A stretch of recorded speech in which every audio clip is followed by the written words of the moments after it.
Hello, I'm just going to give everyone a couple minutes to get signed in, and we'll get started in just a minute or two. Thank you so much.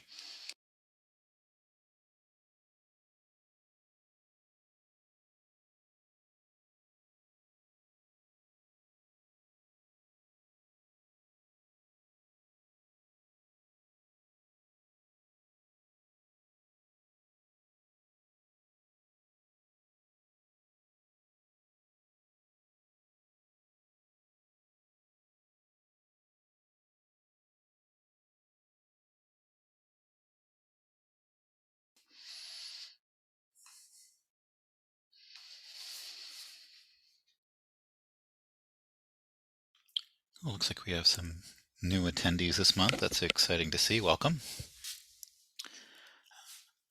As I said, I'll get going in just a minute. Just going to give people a few more seconds to climb into the webinar here, and we'll get going.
All right, I will go ahead and get started. Thank you so much for joining the webinar today, being presented by MP as well as Neela. Today's topic is going to be focused around interviewing and selection for transportation companies. So definitely an important topic. I know one that's a pain point for many businesses in all sorts of industries, and the transportation industry is unfortunately not immune to that either. So to steal an analogy from baseball, it's really tough to get at bats nowadays. So we want to make sure that when we do get in a bat, that it's a quality one and that we take as much advantage as we can of the interviews that we get, and that we're bringing in quality candidates for hire. So for those of you here for your first time for a MP webinar or a Neela webinar, MP is where I come from. So we're a full service human capital management company. We do everything from payroll, HR, tax credit services, and the recruiting services and the like. We have clients all over the country, but definitely specialize in working with businesses in this area. So welcome to today's session. I hope it's a educational one for you. With that, just a quick legal disclaimer. Please don't take the information today as legal advice. This is coming from an HR best practices perspective, but we do hope you do have a lot of good takeaways. One quick note, we will provide a copy of the recording and the slides of today's session following the presentation. And with this one, we're going to talk about behavioral interviewing. So we'll also send over a guide with some behavioral interviewing questions that you can utilize in your practices. My name is Paul Carelis. I lead the HR services team here at MP. I've been with the company for over 8 years now, and looking forward to talking about this topic. So in terms of what we'll be covering, first we'll talk about kind of just the preparation. So how to plan, prepare, and conduct a successful interview.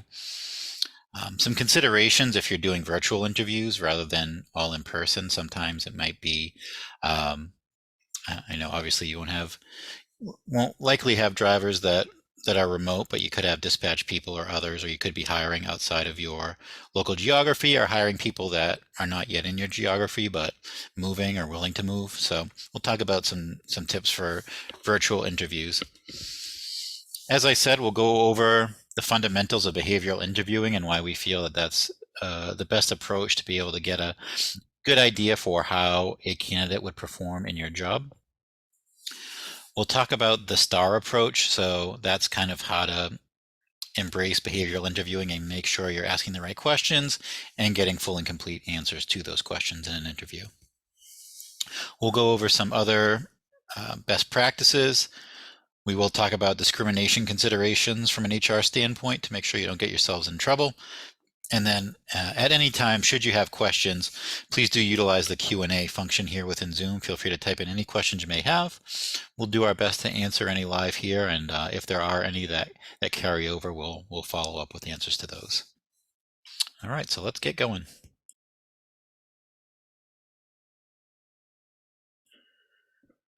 Okay, so first things first, if you don't currently have job descriptions, it's good to have job descriptions for all the jobs within your organization. But if you're really looking on embarking on a hiring process, the first step is to really make sure you have a job description for the position you're looking to hire for. It's going to help you in a number of ways. It's going to give the candidates a solid, fundamental idea of what the job is, what their duties are going to be expected to be, what the expectations are, what the requirements are. So that comes in handy in a number of ways for this stage in the process. You can use it as part of the interview, going over the primary duties of the job, make sure that it's something that the employees are able and willing to do.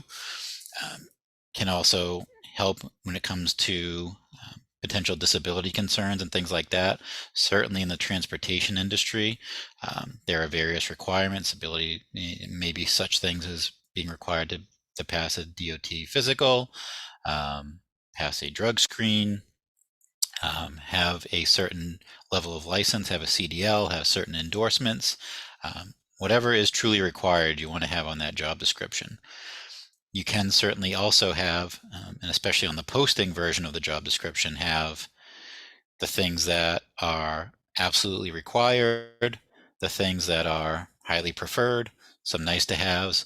You want to make sure you don't paint yourself into a corner with those things, whether it be duties and functions that would be nice to have or really hard requirements. So before you post a position saying that a certain level of degree is required, try to picture getting a candidate in the door that it just blows you away, an awesome person, someone you'd love to hire for the job, but because they don't have that degree or because they don't have something else that you listed as required, you know, based on if you're looking to be consistent and compliant, that's going to put you in a tough position. You may still hire them, but you just don't want to create those barriers, because that same candidate, they may have been brave enough to walk in the door and still apply, but if they saw a requirement that they didn't meet and they were otherwise great for the job, then they may have hesitated from even applying. So again, certainly there are going to be sometimes hard requirements for a job, and that's fine.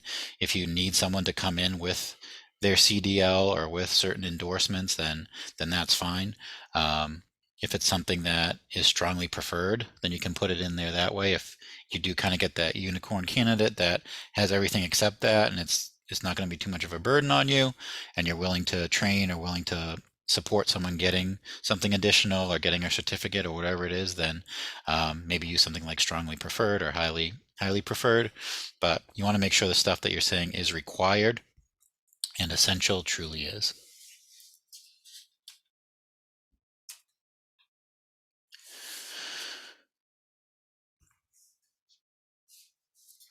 You want to really get a good understanding before you start interviewing what the ideal criteria is, for your perfect candidate. Again, you may not find someone that checks every single box, and that may or may not be okay. But you really kind of want to prioritize what are we looking for in terms of a skill set, in terms of experience, in terms of personality, in terms of what they're going to bring to the table for the organization. So you do want to take that into consideration before you start the process, so you kind of know what you're looking for a little bit. And then especially if you have multiple people involved in the interviewing process or in the selection process, it'll help with those discussions and those decisions, when you can kind of compare apples to apples and talk about what you were looking for and how someone met or failed to meet those requirements or that criteria.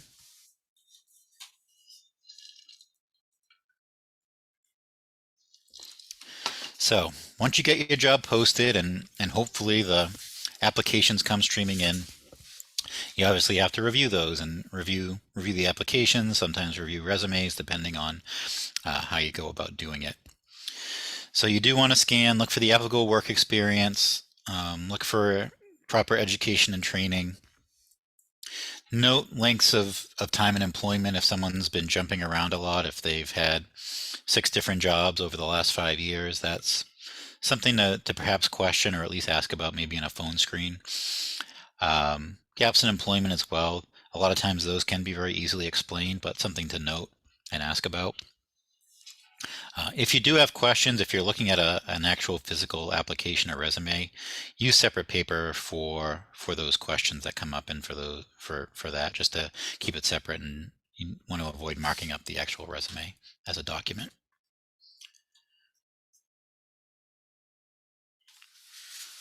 Right. So you want to make sure, again, as you're launching into the interview process, that you've got a template of questions kind of set up for yourself.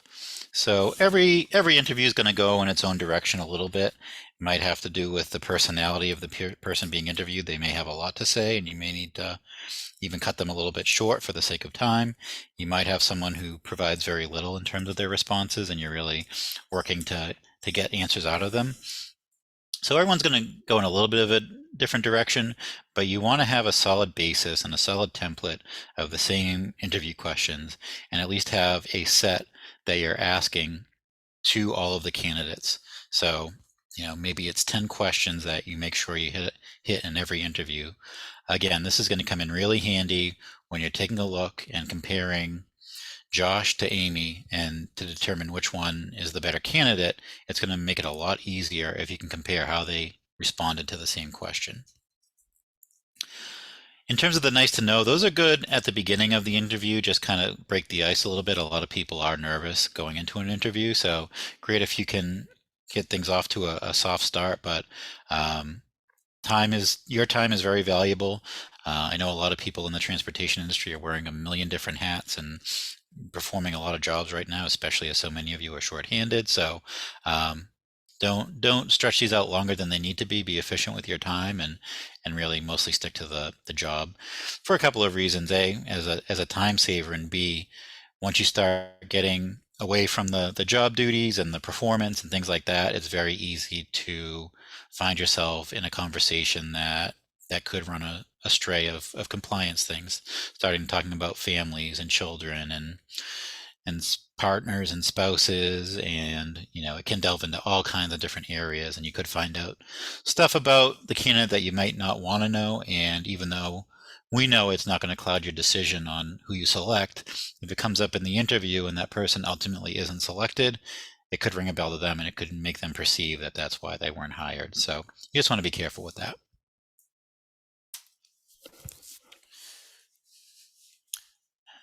If you can, everyone has a different interviewing process.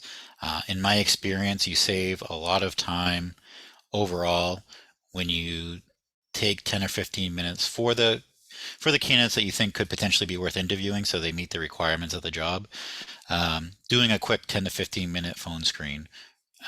It'll help. You will definitely disqualify some candidates based on that. So much of the transportation industry is customer service, whether it be sales, dispatch, drivers, all of that. Very customer service friendly. So if they can't impress you in the phone in a 10 to 15 minute call, then you're going to have to really question whether they'll be a good fit for your industry, if they're going to be customer facing, especially. Can help you answer some of the questions that you initially had from their resume.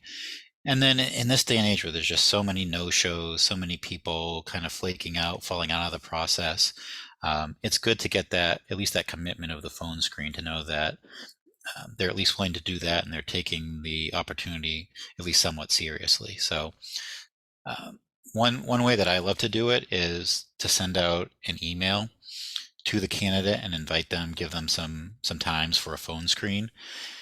It helps with that commitment issue, that if they respond to you and they schedule the phone screen, it means they are genuinely interested in the position.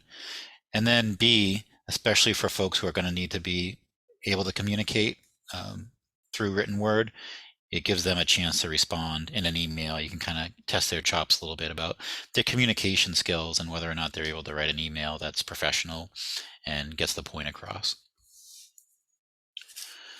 Once you complete the phone screen, you don't necessarily want to commit to anything, but let them know what the next step would be. So thank you very much for your time. We're going through the phone screen process right now with several candidates. The next stage would be an in-person interview or a virtual interview, depending on what you're doing. And you should expect to hear back from us within X days or by this date. If it is someone you do want to schedule for an interview right off the bat, then you can certainly do that at the end of the interview. Just make sure and just know that if you do say that, then you are committing yourselves to it, and you can get yourselves into a really uncomfortable situation if you promise another interview and don't follow through with that. At the very least, they'll be hounding you because you promised it to them. At the very worst, they could suspect some sort of discrimination or something else that could get you into some hot water.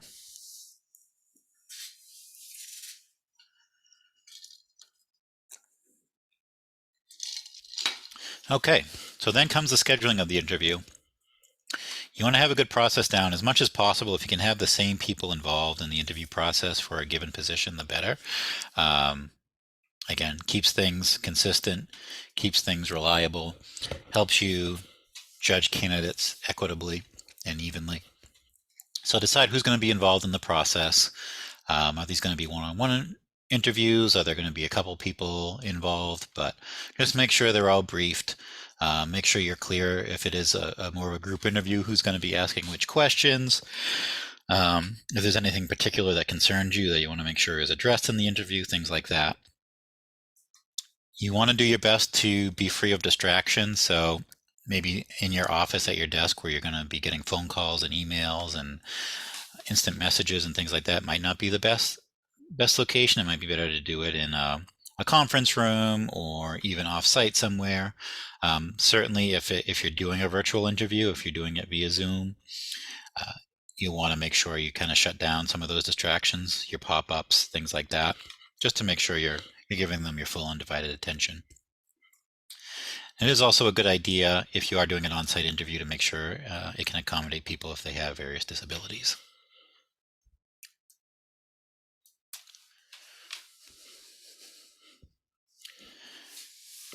So as I said, for those of us who have interviewed for positions, we know what a nerve-wracking event it can be.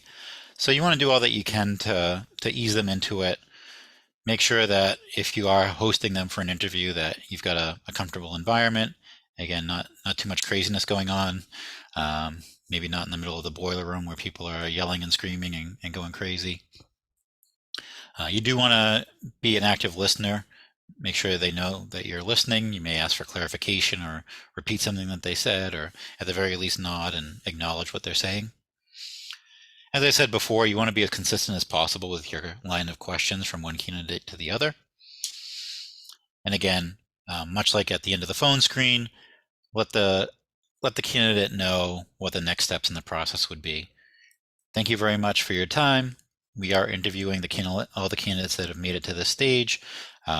We should be completed, and we'll be advising, and depending on how you're doing this, we will be advising candidates who are advanced to the second interview by this date, or we will be making our final decision, and we'll be in touch by this date.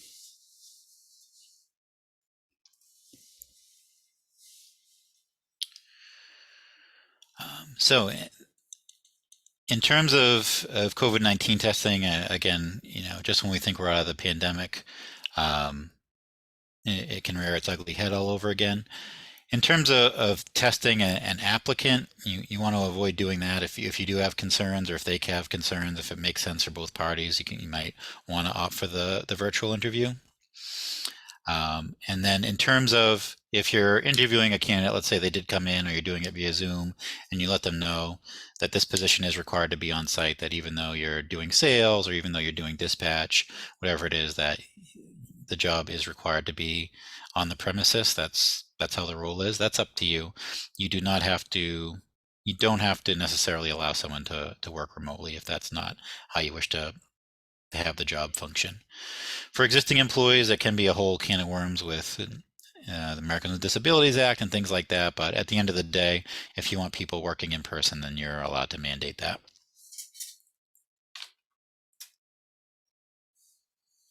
So if you are going the route of Zoom interviews, you want to handle them very much the same way you would as an in-person interview.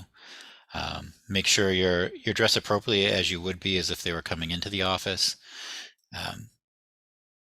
Keep your background professional. If you're working from home, try to keep it as business appropriate as possible. Again, minimize the distractions. Maybe shut down the email and the instant messenger. Do a dry run, test the technology, make sure that your connection is secure, that the Zoom is working properly, your microphone's working, your camera's working. This is especially in this day and age where even with the economic downturn, many industries, including yours, is one that's still very much in demand, and candidates still have a lot of leverage. So this is as much of a showcase of you and what you're going to offer as an employer as it is to the candidate and what they have to offer you. So you do want to make sure that you're putting your best foot forward, that you making all appearances that you are a legitimate company, you have sound technology, that poor video conference technology is not indicative of what the company is or does. So it is important to make sure you put your best foot forward as the employer too, and not just the candidate themselves.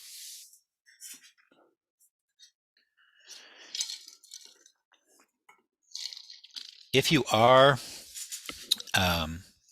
potentially going to allow for remote work, if it isn't going to be all days and all hours of the week worked from the office, there are some key questions you want to make sure you are confident in terms of their ability to work remotely. So some good ones to consider would be, have you ever worked remotely? If so, what changes did you make to adapt to an at-home work environment?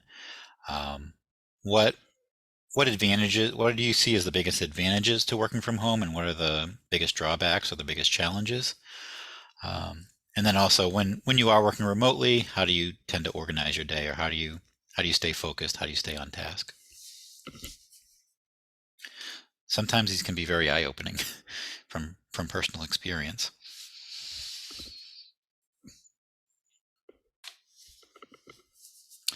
So once you've interviewed the candidates that you've advanced to this stage, you want to take some time and evaluate them on their merit. So it's great to, again, have those same questions, see how they responded. Was there anything that they said that was disqualifying? And try to be as objective as possible. So again, it can be difficult, especially if there are multiple decision makers as part of the process, but the more consistent you are with the questions, the easier it'll be to hopefully settle on a winning candidate. All right, so let's talk for a moment about behavioral interviewing. So this is a really efficient and effective technique for, at least we feel, getting good candidates. So when we think about traditional interviewing, your standard interview questions, a lot of times you're talking hypothetically. How would you handle this situation? Or what would you do if I said this?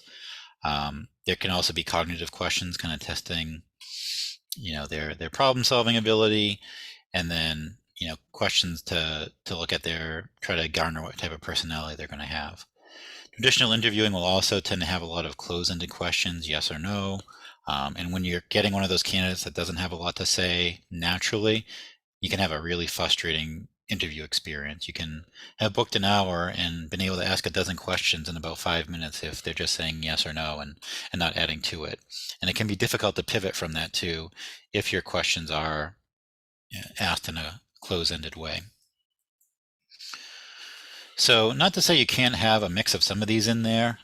They can be helpful to give you a well-rounded idea of the candidate, but a lot of times, especially when you're asking hypothetical questions, they're going to tell you what you want to hear. They're going to be able to kind of craft a scenario on their own and be able to give you the perfect answer to it. So you might not get real good quality answers from those hypothetical questions if they're able to kind of make it up as they go along. The difference between traditional interviewing and behavioral interviewing is that it really asks them to look back on their history, look back on things that they actually did, on those scenarios, how they went, how they acted, maybe what they could have done differently, and what the outcome was. So you really put together some behavioral interview questions that are going to be applicable to the job you're hiring for and the position they're going to be working. And then those, hopefully through those questions and thus the responses, should give you a better idea for, do they have the skills to do the job well? Do they have the right mindset? If they apply these scenarios that they're talking about here to our job, will they be successful in the position? So again, rather than a hypothetical, it's going to be actually how they did behave in a real situation instead of how they would behave in a hypothetical situation.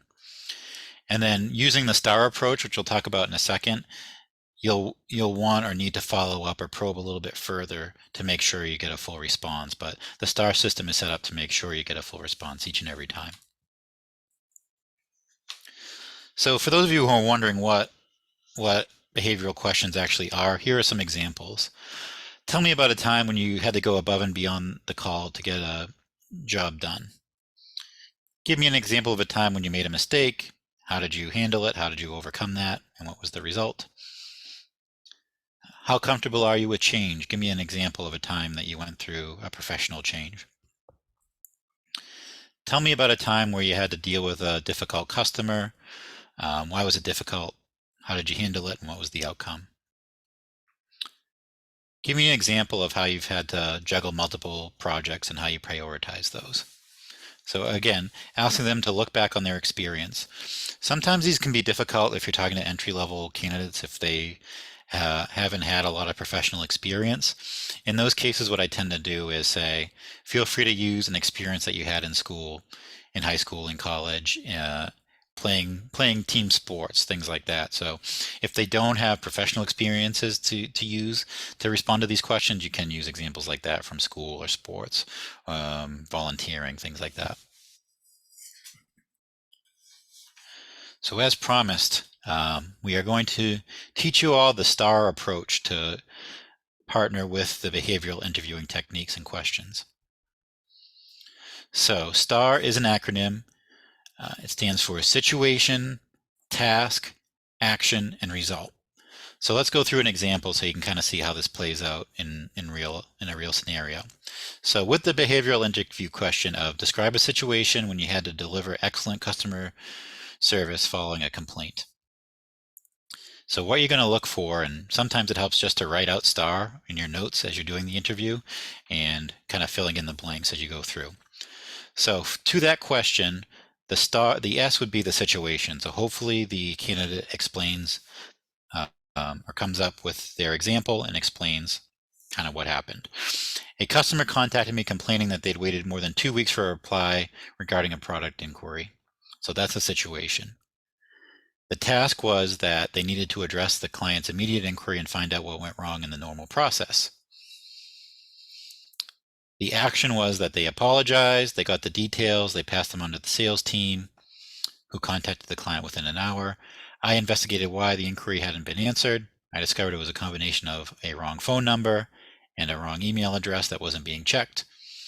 We let the client know and offered a goodwill discount on the next order. And then finally, the result was the client was a continued customer, but also gave us a positive review.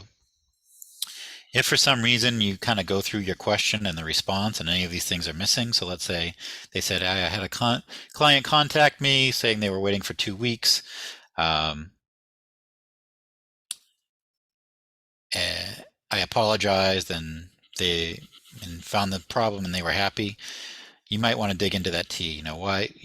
How did you kind of figure out how you needed to respond to that? What thoughts went through your head at that point? Things like that. Or if they don't tell you what the result was, you might want to follow up with a question about that.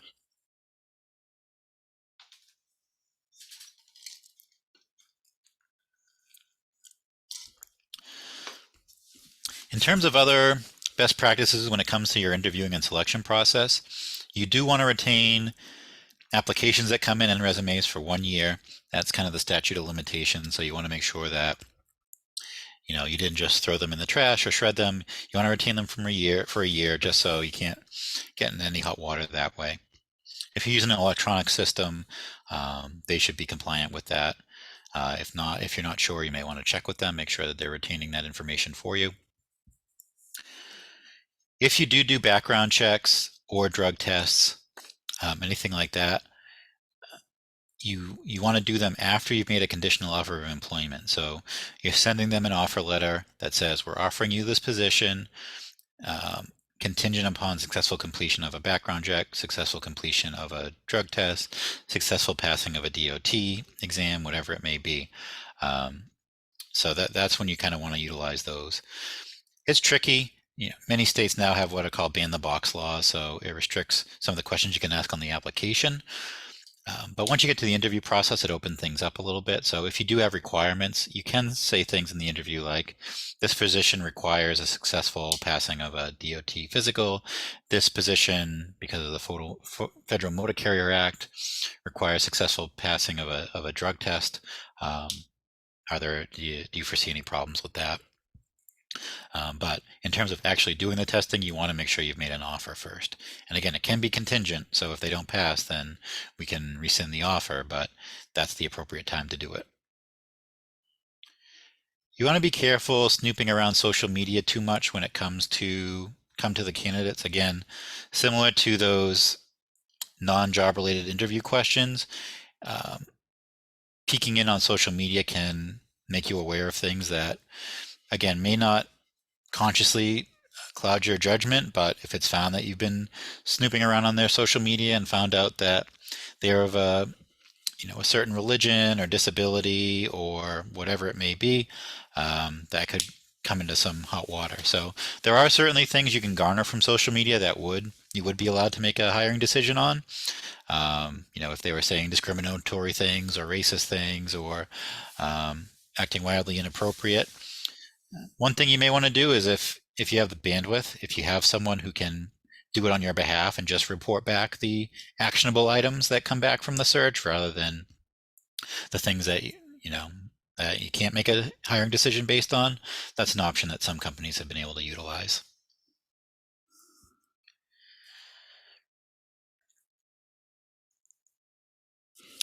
In terms of reference checks, always a great idea. Sometimes it can be hard to get a good, solid, meaningful reference, but it's great to do your due diligence to at least try. Again, so much of exposure and liability comes from lack of a good faith effort. So if you're at least trying and calling on references just to make sure there aren't any grave concerns, those are great and also help protect you from what's called negligent hiring. So whether or not you do background checks or reference checks or anything like that, there is this legal notion of negligent hiring where you could have or should have known that someone posed a risk to the workplace or to the public and that you still hired them, and that you're negligent for bringing someone dangerous into the workplace or, allowing them behind the wheel for your, driving around your clients when they had this rap sheet and, that they were a sex offender or that they have a drunk driving conviction very recently, whatever it may be. So you want to avoid those claims of negligent hiring.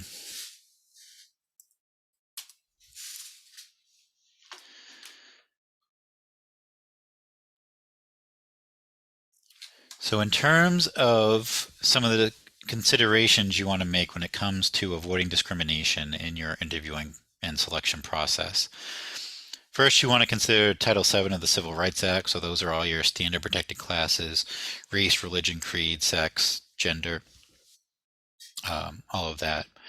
You also want to be mindful of, USERA, which protects those who are in military service. You also want to be mindful of the Age Discrimination and Employment Act, which protects workers over the age of 40. So you want to be careful there. You might not want to ask them what year they graduated high school or things like that that can come off as seeking information that could be used in age discrimination. You want to be careful of Immigration Reform and Control Act. So you can certainly ask, are you eligible to work in the United States? Or are you authorized to work in the United States without sponsorship? That's fine to ask. You're not required to hire someone who isn't authorized to work in the U.S. without sponsorship if you don't want to, so that's okay. You just want to avoid some of the other questions that get business in the hot water, like, oh, I noticed you have an accent. What country do you originally come from? It could be completely innocent and not malicious on your part, but it could very easily be construed to be some sort of discriminatory questions. So you want to avoid that. You also want to be mindful of the Pregnancy Discrimination Act. So really focus on the duties of the job. And that's why another reason why a job description is so handy. You go through the list, you ask if there's something you're able to do with or without reasonable accommodation. If they say they can, then you move forward that way. Exact same thing goes for the Americans with Disabilities Act. And then finally, the Fair Credit Reporting Act. So that comes into play if you are doing background checks.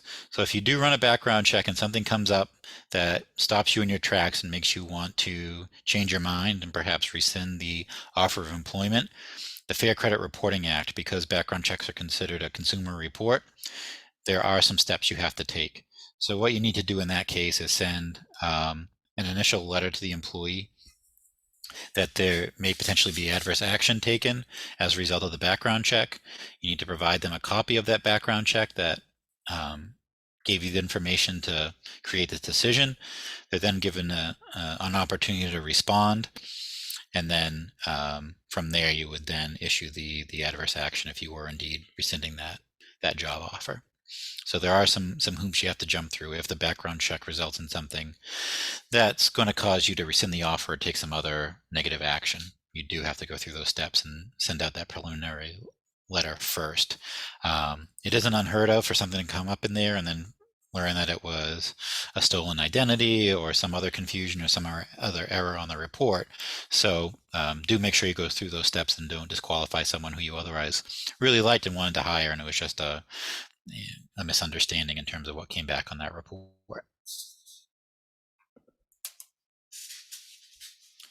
So here's your no-no list. These are questions you want to make sure you avoid. Don't ask about marital status. Do not ask about children. If they start to offer up that information, that's fine, but you want to kind of get the interview back on track. Don't ask where they were born, in terms of what country are they from or, anything like that. Again, avoid the questions about graduation years or how old they are. If you have requirements that people have to be at least a certain age, that's fine. You can just confirm that they are of that age. Age discrimination, fortunately or unfortunately, does not apply to people under 40, so you're relatively safe there, but you just want to make sure you don't accidentally step in it. You don't want to ask about what religious holidays they observe. Again, if you have requirements that people work on certain holidays, you can share that, but you want to avoid delving into religion in the interview. You don't want to ask about childcare arrangements. Instead, you want to just focus on this job requires people to work, and for drivers, this might be something that requires late night, early morning airport runs, whatever it may be. That's fine. You can state what your expectations are, what your requirements are, and make sure that they're able to do that and can confirm their availability to do that. You don't want to dive into specifics about, oh, who's going to watch your kids? Just avoid that. Again, you want to avoid any questions about medical conditions and disabilities. You want to focus on the duties of the job and ask them if they're able to perform those with or without reasonable accommodation. You don't want to ask about injury history, workers' compensation claims, anything like that. And as ironic as it is for this group, unless they're required to use their own vehicle or are going to, for some job-related reason, have to be driving to work themselves, what you want to say is, do you have reliable transportation to and from work, rather than asking for specifics. Again, it might be unlikely in your industry that someone's taking public transportation to the job, but you just want to confirm that they're able to be there when you want or need them to be. All right. So that brings us to the end of today's session. Hope that you got some tips and tricks out of it. Again, we will send over a copy of the slides. We'll also send over a guide of behavioral interview questions that you can use. And again, I wanted to remind everyone on today's session that the website you see here, mp-hr.com/NELA, is a great resource. You have access to all of the educational content that we've done over the last several months, as well as an opportunity to submit HR-related questions, things you need help with, whether it be compliance or best practices or employee relation situations. You have access to our team of HR professionals, so feel free to use that website, submit a question, and we will get back to you and be happy to help you out. But once again, thank you so much for joining us. I hope you have an awesome rest of your day, and we hope to hear from you soon. Thanks a lot.